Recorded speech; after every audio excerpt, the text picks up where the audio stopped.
గాంధీ భవన్ లో కాంగ్రెస్ ఎమ్మెల్సీ అద్దంకి దయాకర్ మాట్లాడుతున్నారు. లైవ్ చూద్దాం.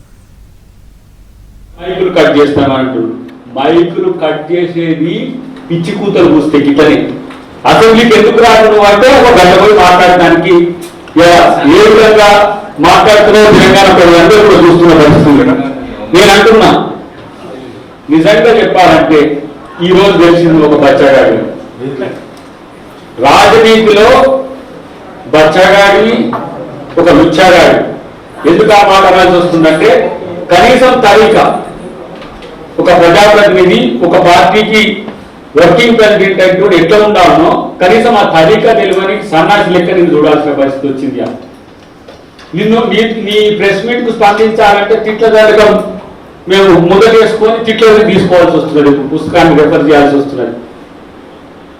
ఒక ప్రజాప్రతినిధి ఒక పార్టీకి వర్కింగ్ ప్రెసిడెంట్ అంటే ఇంత నీచమైన నికృష్టమైన స్థాయికి దిగజారుతాడనైతే మేము అనుకోలేని పరిస్థితి వచ్చింది. అది నేను అంటున్నా, 8 లక్షల కోట్ల అప్పులు చేసింది, లక్షల కోట్లు దోచుకొని తిన్న దొంగలు మీరు, లక్షల కోట్లు దోచుకున్న వాటితోనే ఇప్పుడు ఎగురుతున్నారు మీరు, వాటితోనే ఎగురుతున్నారు. ఇప్పుడు ఈ ఎగురాట ఎక్కడెక్కడి నుంచి అహంభావ పూరిత ధోరణి ఎక్కడి నుంచి వచ్చిందంటే డబ్బు ఉన్న మదం ఆ మస్తి తలకెక్కి మాట్లాడుతున్న తీరు చూస్తే మరి ఇట్లా రెచ్చగొట్టడానికి చేసే ప్రయత్నాలు భాగమని తెలిసినప్పటికీ కూడా ఇలా నువ్వు చేస్తున్న కామెంట్లను చూసి మీరు మాట్లాడుతున్న తీరును చూసి ఇలా మేము స్పందించాల్సి వస్తున్నది. ఏమి తెలంగాణ కేవలం మీకు సంబంధించిన అంశం మీ జాగ్రత్త అనుకుంటున్నారా? ఎక్కడున్నారు మెయ్యా, నువ్వు ఎక్కడున్నారు? సాధారణ అప్పుడు ఎక్కడున్నారు? కాంగ్రెస్ పార్టీ దగ్గర పోయి సోనియా గాంధీ గారి కాదు మొక్కి పార్టీని విలీనం చేస్తారన్న రోజు మర్చిపోయిందా మీరు? తెలంగాణ ఉద్యమం సాగరహారం జరిగిన రోజుల్లో మీ ముఖాలు కనపడలేదు కదా బాబు. పైగా అక్కడ హరీష్ రావుతో ఒకటి దీక్ష పెట్టించి టీఆర్ఎస్ నా సభకు రాకుండా చేసింది.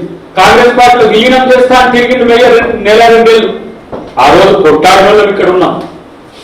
ఆ రోజు సాగరహారానికి సంబంధించి ఒక్కసారి హిస్టరీ ఏదో తెలుస్తుంది. మేము ఉద్యమకాలం ఆయన మీకు ఇంకెక్కడు కదా బాబు. మీరు భారత రాష్ట్ర సమితి ఇంకా జై తెలంగాణ అనుకుంటా సారమ్ముతారు, జై తెలంగాణ అంటారు, దొంగతనం చేస్తారు, జై తెలంగాణ అంటారు, ఫోన్ ట్యాపింగ్ చేస్తారు, జై తెలంగాణ అంటారు. తెలంగాణ పరువును తీస్తున్నా మీరు తెలంగాణకు ద్రోహులుగా మేము చూస్తున్న పరిస్థితి. తెలంగాణ ప్రజలు మీకు నమ్మి అధికారం ఇస్తే లక్షల కోట్లు దోచుకున్న దొంగలు మీరు ఇంకా తెలంగాణ సమాజం మిమ్మల్ని ఎట్లా అంగీకరిస్తున్నారు? మీరు ఇంకా రాజకీయాలకు వస్తున్న మీరు ఆత్మపరిశీలన చేసుకోవాల్సిన అవసరం ఉంది. నేను అంటున్నా, ప్రతి దానికి మా స్థాయి సరిపోతుంది, మా స్థాయి సరిపోతుందని కేటీఆర్. ఏం స్థాయి ఇది?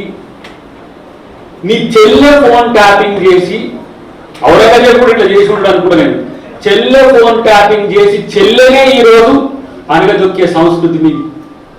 తోడబుట్టిన దాన్ని చెప్పే ప్రశ్నలకు సమాధానం చెప్పి మీ పార్టీ వర్గం దమ్ముంటే ఎవరైనా కేసీఆర్ నుంచి మొదలు పెడితే కింది వరకు మీ చెల్లె వేసే ప్రశ్నలకు సమాధానం ఇచ్చేటోడు ఉందా? ఇప్పటికి నేనంటున్నా, మీ చెల్లె బీఆర్ఎస్ లో ఉందా, బయట ఉందా, మిమ్మల్ని తిడుతుందా, పొగుడుతుందా, రాజకీయం చేస్తుందా, ఇదొక ఎత్తు కదా.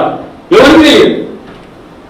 ఇంత నీచ సంస్కృతి చెల్లెని నమ్మలేని మీరు ఇవాళ రాజకీయ నాయకులు మేము ఇట్లా చేసినాం అట్లా చేసినాం. నేనంటున్నా ఇవాళ తెలంగాణ పేరు మీద తెలంగాణ ప్రజల్ని నమ్మించి తెలంగాణ ప్రజల్ని ఇలా ఓట్లు వేయించుకొని తెలంగాణ ప్రజల ఓట్లతో అధికారంలోకి వచ్చి తెలంగాణ ప్రజల్నే మోసం చేసిన దొంగలు మీరు. తెలంగాణ సంపదను దోచిపెట్టడానికి తెలంగాణ ప్రాంతాన్ని దొంగలకు దొడ్డిగా మార్చిన దరిద్రుడు మీరు. మీకెక్కడ మీకు ఐసెట్ ఎక్కడికి మాట్లాడతాను? వ్యవసాయం మీద మాట్లాడతారు ఆయన. రైతుల గురించి ఒక్క రైతు కమ్యూనిటీకే ఈరోజు మొత్తం 50,000 కోట్ల పైసలకు నగదును సంవత్సరం చేసిన ప్రభుత్వం రేవంత్ రెడ్డి గారి ప్రభుత్వం. రేవంత్ రెడ్డి గారితో పోలిక పెట్టుకోవడానికి కూడా మీకు అర్హత లేని దద్దమ్మలు మీరు మాట్లాడితే మా అయ్య కాదు మేము కాదు. మీ అయ్య ఏంటి? మీ అయ్య ఏంటి? మీ అయ్య యొక్క సంస్కృతి ఏంటి? నమ్మించి మోసం చేసేయడమే మీ అయ్య సంస్కృతి. ఇలా చూడండి మీరు. కోదండరాం లాంటి ఏం చేసిండో రాత్రి పలకొట్టి అరెస్ట్ చేసి తీసుకుపోయిండు. ఇలా భద్రకృష్ణ మార్గాన్ని తీసుకుపోయి జైల్లో పెట్టిండు. ఇలా ఎవరు ఉద్యమకారులు ముందుకు వస్తే వాళ్ళని ఎవరు మేలు చేసిందో వాళ్ళని జైల్లో పెట్టిన సంస్కృతి మరి మీరు జైల్లో ఉంటుందా? ఇది లక్షల కోట్లు దోచుకున్న దొంగలు మీరు జైల్లో పోవడం అంటే గడగడ వణుకుతున్నదే. నేను అంటున్నా మరి ఈ మాట కేసీఆర్ నీకు రావడం చేతగాక నీ బచ్చాగాన్ని పంపిస్తున్నావా? నీకు రావడం చేత మేమేమో సానుభూతి, హాస్పిటల్ పడ్డాడు, ఏదో ముసలోడు ఉంటాడో పోతాడో అని మేము అనుకుంటున్నాం. ఇలాంటి ఏమంటాము కుయుక్తులు, ఇలాంటి కుట్రలు తెలంగాణ ప్రజలు ఏం నమ్మరు. ఇలా ఒకవైపు హాస్పిటల్ చేరిన సానుభూతి పొందుతూనే మరి ఇంకొక వైపు మన కొడుకులు పంపించి తెలంగాణ ప్రభుత్వాన్ని అవాస్తవాలు చేయడానికి చేస్తున్న కుట్రను తిప్పికొట్టడం డెఫినెట్ గా నేను అంటున్నా. కేవలం తన భాషను ఇట్లా మార్చడానికి కారణం ఏంటంటే ఇలా ముగ్గురు మధ్య ఉన్న పోటీ. బాబా బామార్దులే కాదు, చెల్లె ఇవాళ పోటీకి వచ్చింది. ఈ రన్నింగ్ రేస్ లో ఎవరు లీడర్ కావాలనే దాంట్లో అలా చెల్లె ఆపింది. నేను కూడా ఉన్నాను కోట్లు అనేసరికి మనోడు ఫ్రస్ట్రేషన్ లో మాట్లాడుతున్న ఒక దరిద్ర భాషను తెలంగాణ ప్రజలు భరించాల్సిన అవసరం లేదని తెలియజేస్తున్నారు. రేవంత్ రెడ్డి గారి విషయానికి వచ్చినప్పుడు ఎన్ని అరెస్టులు, బెడ్రూమ్ లకు వచ్చే అరెస్టులు, ఇంకో పేరు మీద అరెస్టులు, ఏంటిది డ్రోన్ ఇరిగేషన్ అరెస్టులు, ఎంపీగా పిసిసి ప్రెసిడెంట్ గా ఉన్నా కానీ రేవంత్ రెడ్డి గారి వెంట్రుక కూడా వీకలేకపోయింది.